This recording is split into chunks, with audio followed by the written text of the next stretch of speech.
The fog in London always carries a damp, gentlemanly scent, but this morning, it wrapped around me with Seraphina Walker's perfume, bergamot blended with cedarwood, as bold and unyieldingly arrogant as the woman herself.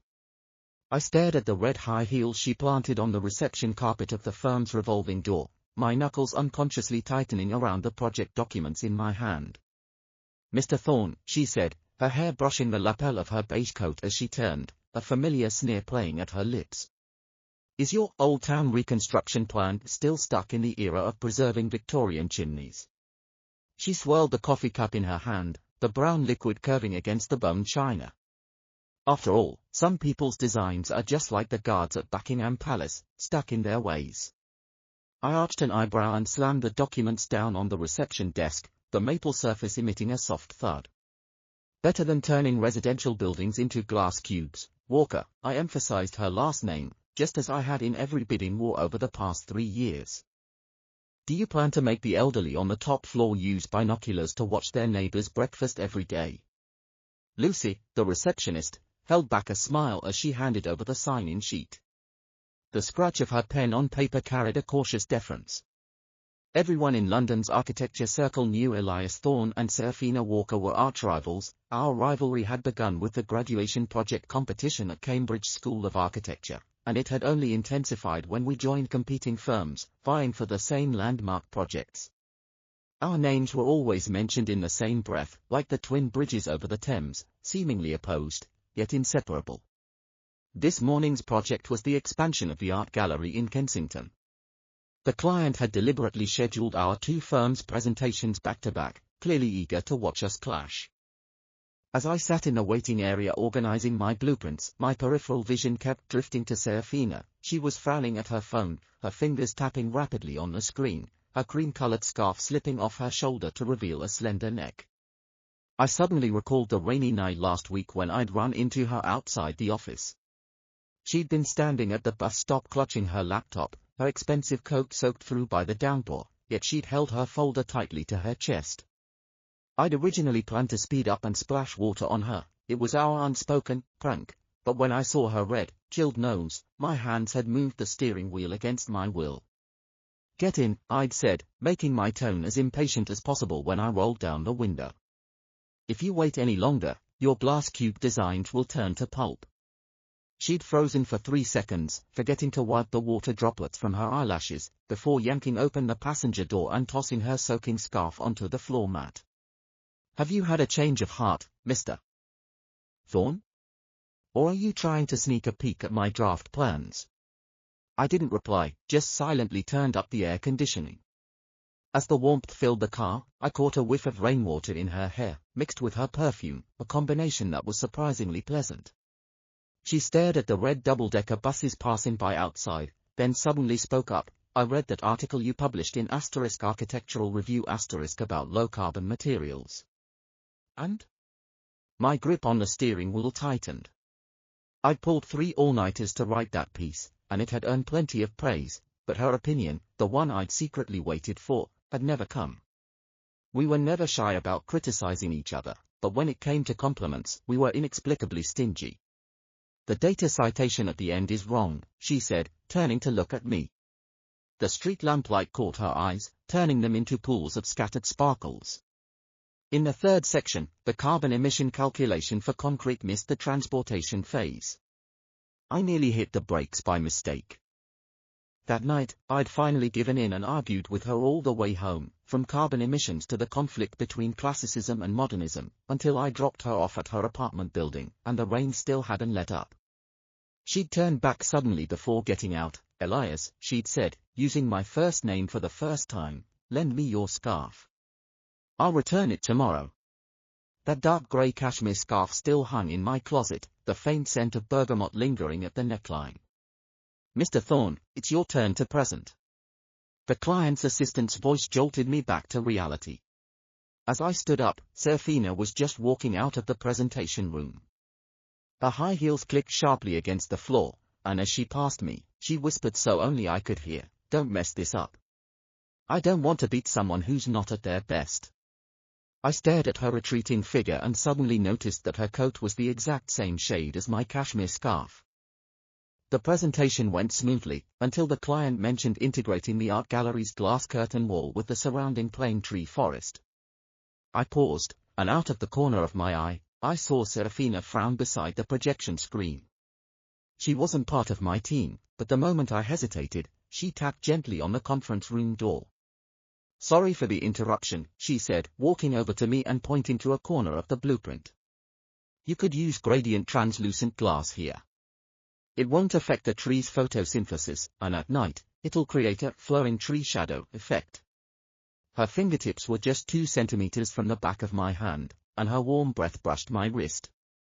"Like the material you used in the Hyde Park renovation project." The conference room fell deathly silent.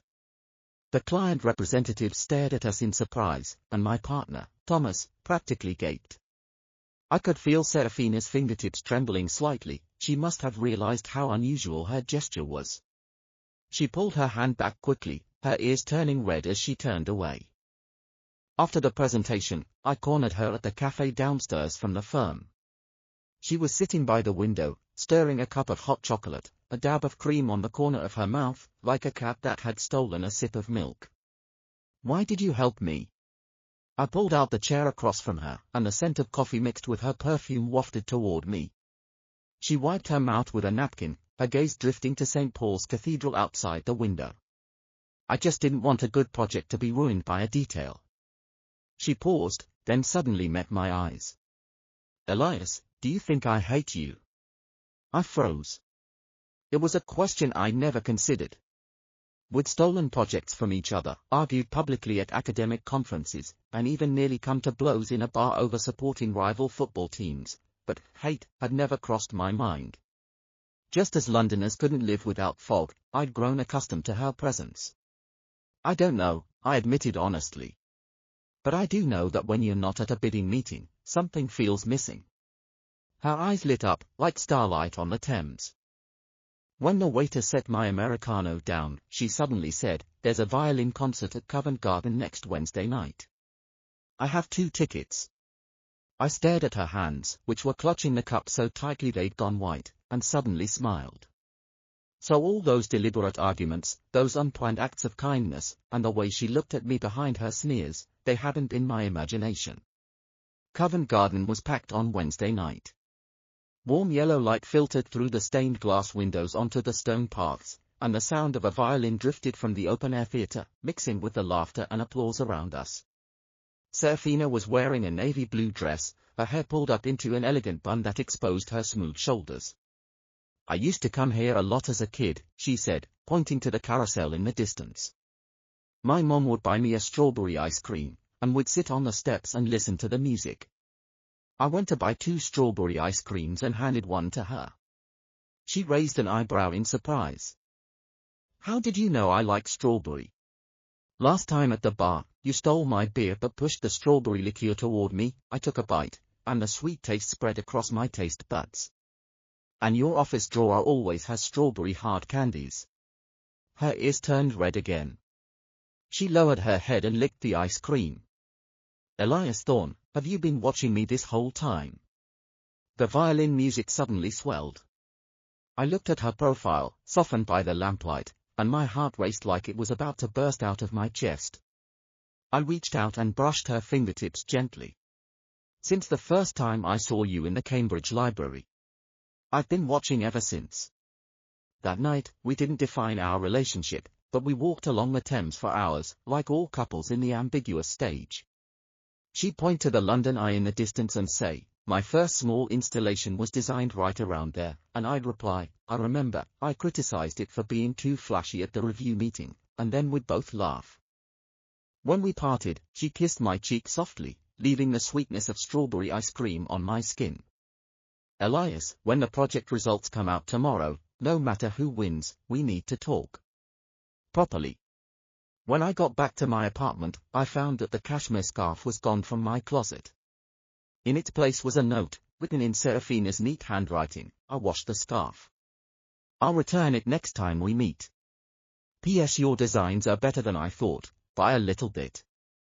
The next morning, I received an email from the client. The art gallery expansion project would be a joint effort between our 2 firms. I grabbed my phone and raced to Serafina's office. She was standing by the floor-to-ceiling window on a call, but she hung up immediately when she saw me. "It looks like we're going to be colleagues, Mr. Thorne," she said, grinning with mischief in her eyes. I walked over to her, pulled a strawberry hard candy from my pocket, and placed it in her palm. "No, Miss Walker. I'm hoping for something more." She unwrapped the candy and popped it into her mouth, the sweet scent filling the air. She stood on tiptoe and nipped my lip gently, then laughed and ran away. "Then you'll have to impress me, Elias."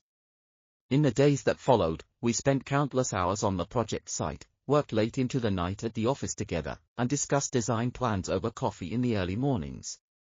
Our arguments still happened, but they were now laced with intimacy. She'd quietly set a cup of hot coffee beside me while I drew, and I'd bring her a bacon sandwich after she pulled an all-nighter.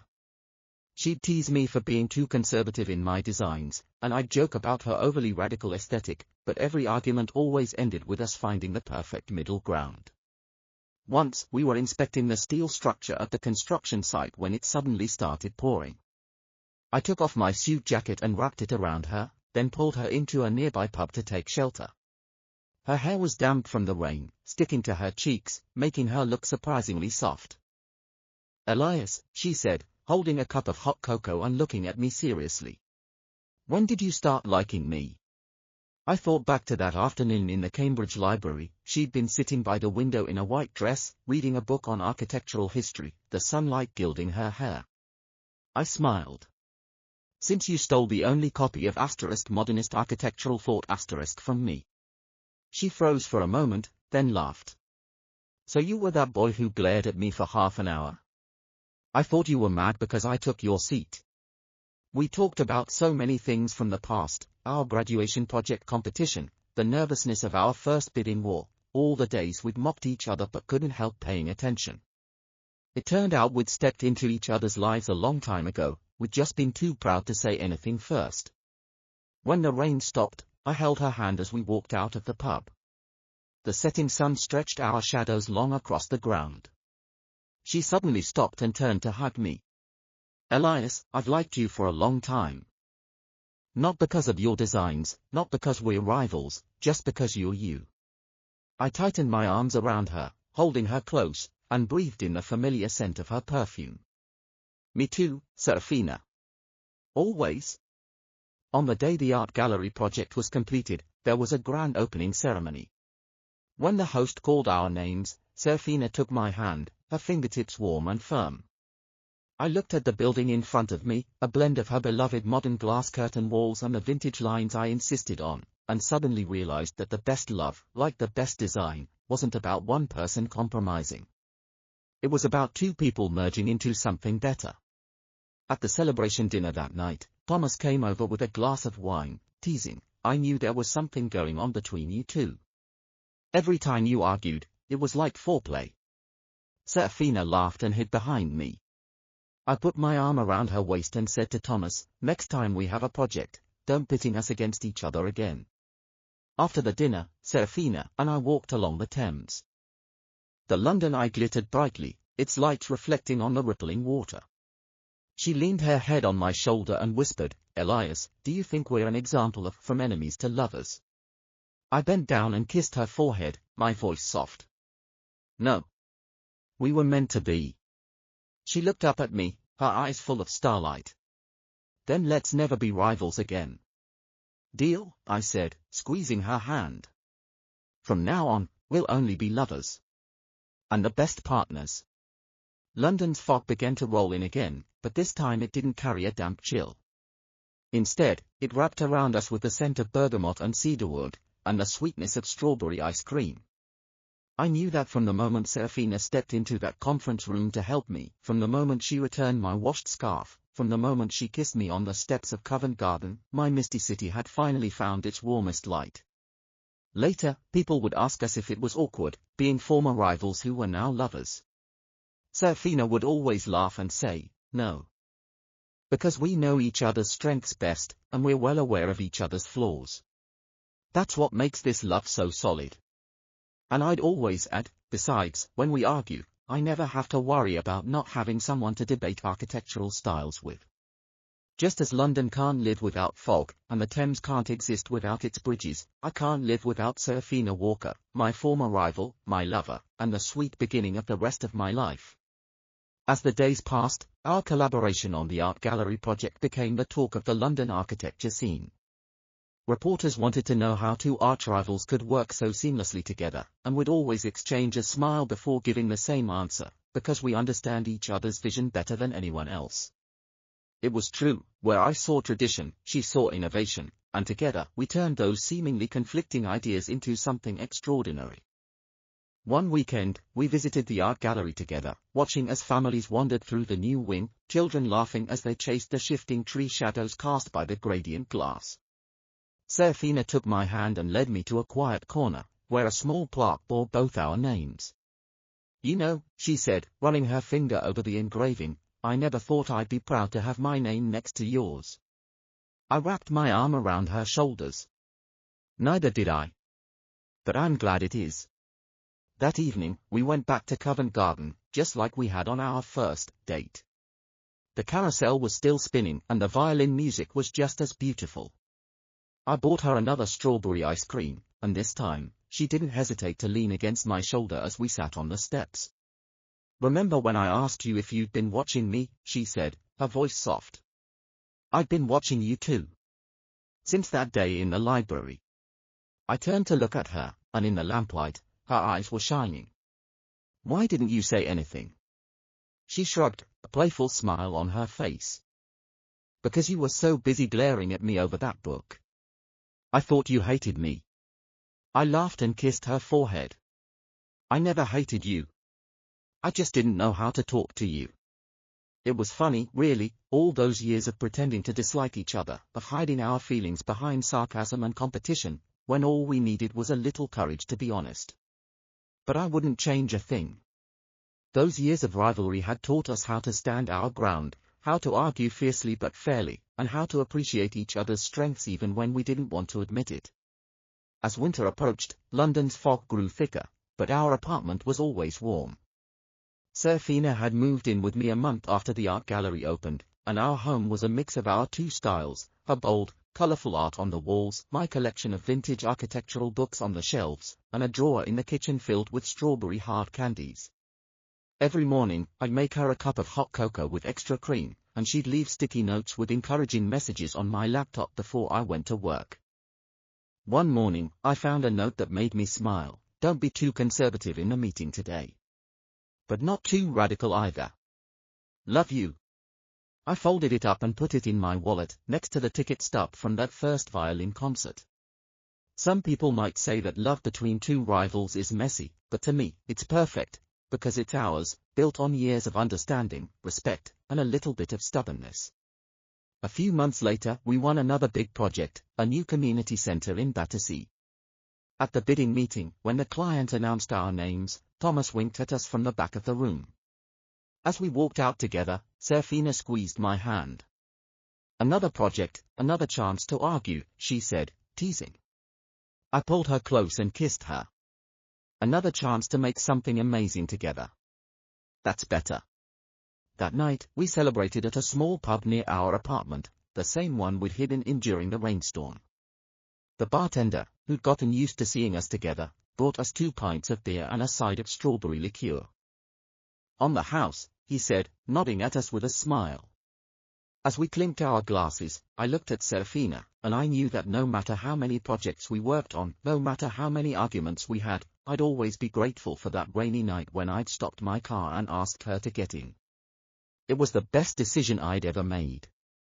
London's fog may come and go, but the warmth of Serafina's hand in mine, the scent of her perfume, and the taste of strawberry ice cream, those things would always be constant.